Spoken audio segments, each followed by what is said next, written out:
अस्सलाम वालेकुम दोस्तों, नमस्कार। मैं आज पहुंचा हूं हतीन विधानसभा के अंदर चौधरी तैयब हुसैन भीमसिका वाले के पास में। तो ये INLD के टिकट से उम्मीदवार हैं यहाँ से हतीन से। तो ये काफ़ी दिनों से यहाँ निरंतर प्रयास कर रहे हैं और लोगों के लिए काम कर रहे हैं। तो आज उनसे मैं आपको रूबरू कराऊँगा। तो देखते हैं उनका, हमने कुछ सवाल उसके लिए बनाए हैं, उससे पता करेंगे, इन सवालों के जवाब लेंगे। तो बने रहें वीडियो के साथ में। तो पता करते हैं, हम मिलते हैं उनसे।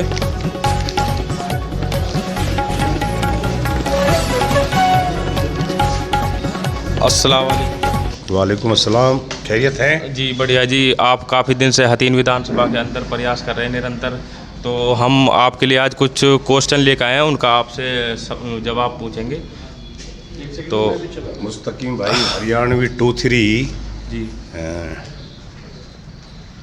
23 व्लॉग, हाँ जी, आपका यूट्यूब चैनल है। हाँ जी, यूट्यूब चैनल भी आपका स्वागत है और आप बहुत बहुत मुबारक। इस नई उम्र में हमारे इस पिछड़े इलाके में ऐसे होनहार नौजवान साथी जो यूट्यूब चैनल के माध्यम से जनता की समस्याओं को उठा रहे हो, आपका स्वागत, बहुत बहुत धन्यवाद। सर, हमारा पहला क्वेश्चन है, आप काफ़ी दिनों से हतीन विधानसभा के अंदर काम कर रहे हो, यहाँ को लेकर आपका क्या विजन है? सही मायने में मेरा राजनीति में आने का एक बहुत बड़ा उद्देश्य है जी कि मैं जब हरियाणा पुलिस की नौकरी करता था तो मेरे दिमाग में ख्याल आता था बार बार कि मैंने 4 महीने भी लगाए हैं, नमाज भी अल्लाह का करम पढ़ते हैं। तो जब आलिमों से सुनते थे, बुज़ुर्गों से सुनते थे कि हमारे इस्लाम धर्म में इंसान को एक बार जन्म मिलता है, दोबारा नहीं मिलता।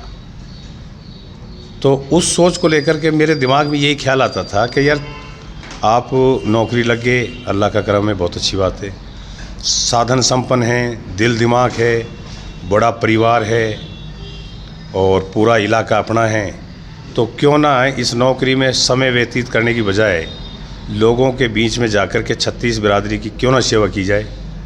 और इस सोच को लेकर के हम राजनीति में आए और लोगों से विपरीत हमारी राजनीति है।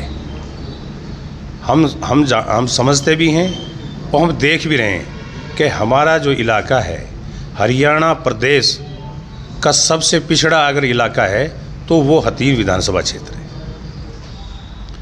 दिल्ली से मात्र सटे 45 किलोमीटर पर बसा ये हतीन विधानसभा पीने के पानी के लिए तरसता है, सिंचाई के पानी के लिए तरसता है, एजुकेशन का बुरा हाल है, हेल्थ डिपार्टमेंट में जो भ्रष्टाचार है वो चरम सीमा पर है। मतलब किसी महकमे पे भी हम नज़र मार के देखें, यहाँ किसी ने कोई विकास नहीं कराया। और हम कॉन्फिडेंस भी है और परमपिता परमात्मा अल्लाह ताला से हम ये उम्मीद भी करते हैं कि जब हतीन की जनता हमें मौका देगी तो हम इन सारी चीज़ें हैं, चाहे भ्रष्टाचार की बात हो, चाहे बेरोज़गारी की बात हो, चाहे शिक्षा की बात हो, पानी की बात हो, इन सारी चीज़ों पे हम पूर्ण रूप से काम करेंगे और इलाके की विकास के लिए रात दिन एक कर देंगे, ये हमारी सोच है। सर, अभी शिक्षा व्यवस्था को लेकर क्या बोलना चाहोगे आप? यहाँ की जो शिक्षा व्यवस्था बहुत ही ज़्यादा ख़राब है, उसके बारे में क्या बोलो? मैं आपके माध्यम से पहले तो हेल्थ डिपार्टमेंट की बात बता देता हूँ, क्योंकि हमने इस पर वर्क किया है। सप्ताह 10 दिन से हमारे पास एक कंप्लेंट आ रही थी कि CSC हतीन और PSC नांगड़जाट, कोट, छांयसा, कलसाड़ा और उटावड़, इनमें ना डॉक्टर हैं, ना दवाइयाँ हैं, करोड़ों करोड़ों रुपया बिल्डिंगों में लगे हुए हैं, कोई सुविधा लोगों को, गरीब लोगों को नहीं मिल रही है। उसको लेकर के हमने CSC हतीन में 100-200 अपने इलाके के जिम्मेवार आदमी बुलाए और जो हमारे पास कमजोरियां थी वो पॉइंट सामने जा कर के उनसे डिस्कस की।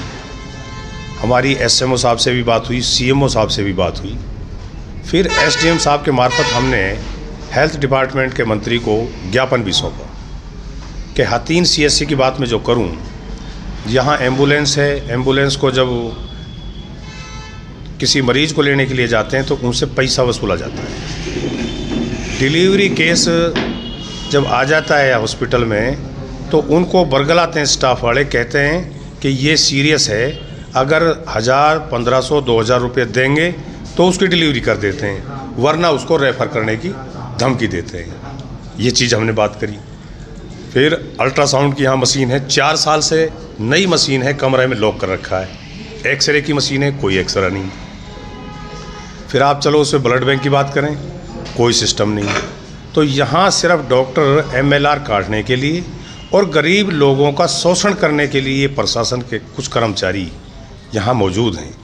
हमने इन सारी चीज़ों को लेकर के एक ये समझो कि हेल्थ डिपार्टमेंट को हमने चैलेंज किया है कि हम अपने इलाके की गरीब जनता को इन हॉस्पिटल के माध्यम से एम्बुलेंस डिलीवरी, दवाइयाँ, एक्सरे, अल्ट्रासाउंड वगैरह नहीं लूटने देंगे। अगर आप इसका समाधान नहीं करते हो तो हम 10 दिन का आपको अल्टीमेटम देते हैं। 10 दिन के बाद हम हज़ारों की संख्या में लोगों को बुला करके इस सचिवालय के सामने हड़ताल पर बैठेंगे। उसके बाद SDM साहब ने संज्ञान लिया। मुझे पता लगा है किस माध्यम से कि एक्सरे की मशीनें वो चालू कर दी, अल्ट्रासाउंड की मशीन को चालू करने जा रहे हैं, और 2 रेडियोलिस्ट यहाँ नहीं थे, उनकी पोस्टिंग यहाँ कर दी। स्टाफ अब कंटिन्यू टाइम पे आ रहा है, टाइम पे जा रहा है। और जो गरीब लोगों के साथ दुर्व्यवहार करते थे, अभद्र भाषा का प्रयोग करते थे, अपना उन्होंने वो चलन, वो चाल बदल लिए। अब सबकी ट्रीटमेंट भी ठीक हो रहा है और वो जो शिकायतें थी उनको कम करने का प्रशासन ने काम किया है। तो अगली बात थी आपकी एजुकेशन की।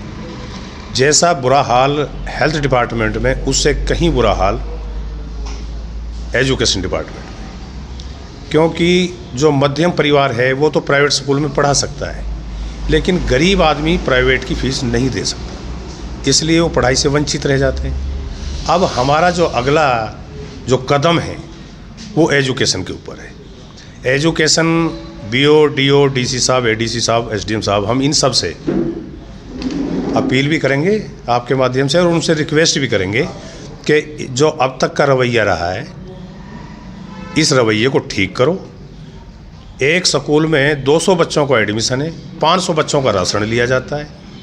एक दुकान खोली सरकारी स्कूलों में और टीचर बजाय पढ़ाई के आधा समय तो कहीं वोटर लिस्ट बनाने में, कहीं ID बनाने में, कहीं उस बनाने में, कोई रिजल्ट आए ना आए इनका कोई ध्यान नहीं है।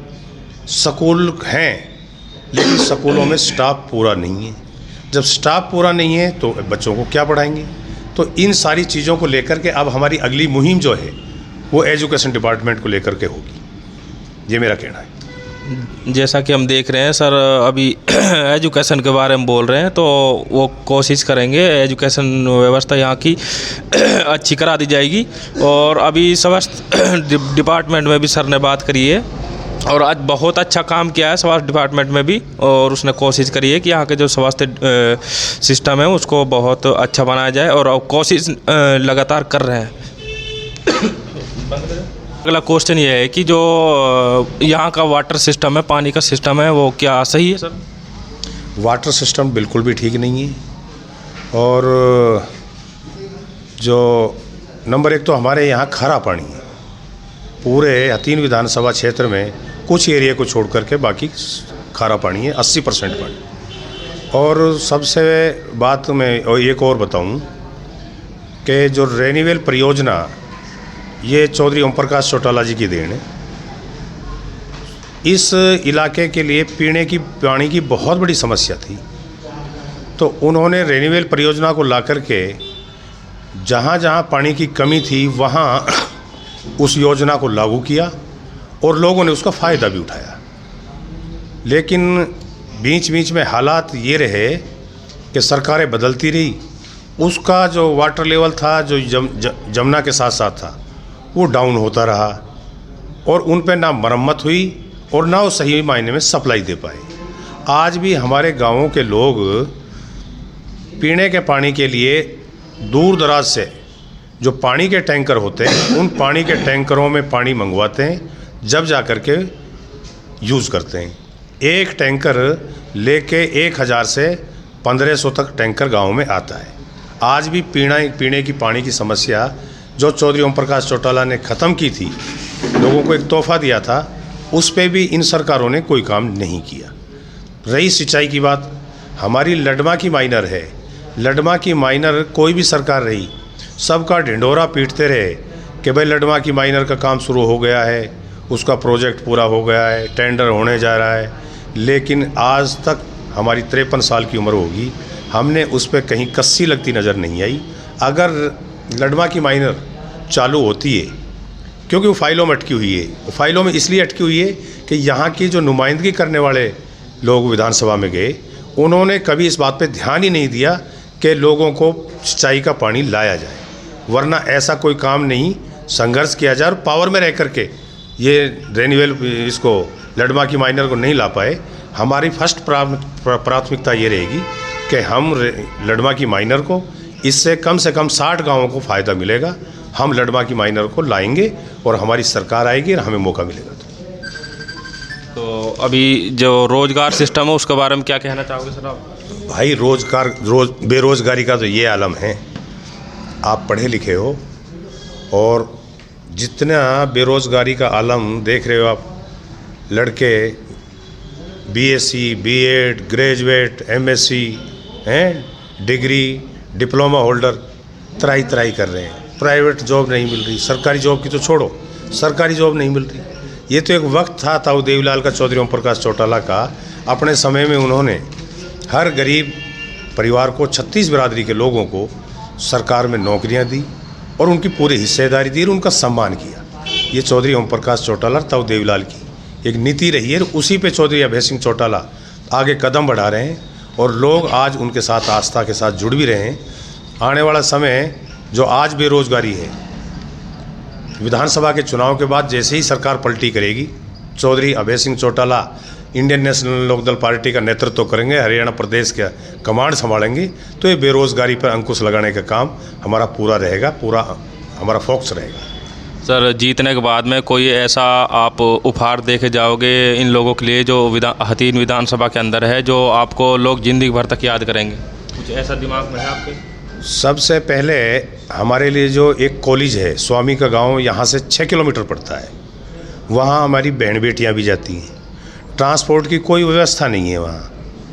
हम एक तो उस कॉलेज को उठा करके हथीन के कहीं पड़ोस में, जहाँ हमारी बहन बेटियों की इज्जत सुरक्षित रहे, एक तो कॉलेज का ट्रांसफ़र करेंगे। लड़कियों का कॉलेज अलग होगा, बॉयज़ कॉलेज अलग होगा। सबसे पहली प्राथमिकता हमारी एजुकेशन पे होगी। दूसरी हमारी, हमने कहा कि लडमा की माइनर और जो छोटी छोटी माइनर हैं, नहरें हैं, उन पे हमारा फोकस रहेगा।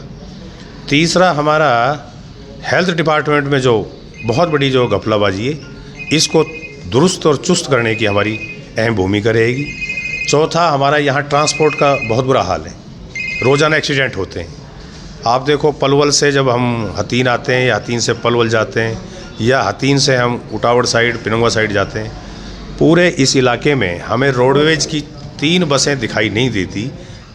बाकी पूरे हरियाणा में, दक्षिण हरियाणा को छोड़ करके और विशेष तौर से हथीन इलाके को छोड़ करके बसें नज़र आती हैं, पर हमें यहाँ रोडवेज की कोई सुविधा नहीं, कोई ट्रांसपोर्ट की बसें नज़र नहीं आती।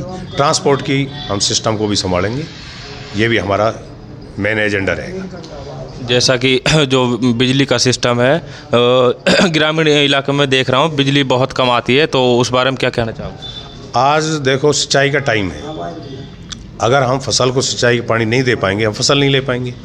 बिजली का ये आलम है कि 2-2 दिन बिजलियाँ नहीं मिल रही, किसान फावड़ा लेकर के खेत पे खड़ा रहता है, मायूस होकर घर आ जाता है, और बहुत बुरा आलम बिजली डिपार्टमेंट का है। इसको भी जो है, सारी चीज़ें, मैं तो ये कहता हूँ कि पूरा ढांचा सरकार का बिगड़ा हुआ है, इसको सारे का डेंट पेंट करना पड़ेगा। जब सरकार आ जाएगी तभी जा कर के एक एक डिपार्टमेंट की किस किस की समस्याओं को हम लें। सारी समस्याएं हमारे टिप्स पे हैं, जनता हाहाकार कर रही है और जनता बदलाव भी चाह रही है। जैसे ही बदलाव आएगा, सरकार आएगी, तो ये सारी चीज़ों पे हम लगाम लगाएंगे और इनको नए तरीके से फॉलो करेंगे। जैसा कि हम देख रहे हैं अभी जो सर हैं पावर में भी नहीं, पावर में ना होने के बावजूद भी वो ऐसा लग रहे हैं मेरे को जैसे पावर में ही हो। बहुत अच्छा काम कर रहे हैं और हर डिपार्टमेंट में काम करने की सोच रहे हैं। और अगर जो सिस्टम है आपको भी जैसा आप चाहो, अगर आपको लग रहा है सर बहुत अच्छा काम कर रहे हैं तो लाइक भी करें और सर से मिलें। कोई भी अगर आपकी कोई भी परेशानी है तो इंशाल्लाह ज़रूर आपका सॉल्यूशन मिलेगा। तो लौटते हैं अगली वीडियो में। Thank you sir.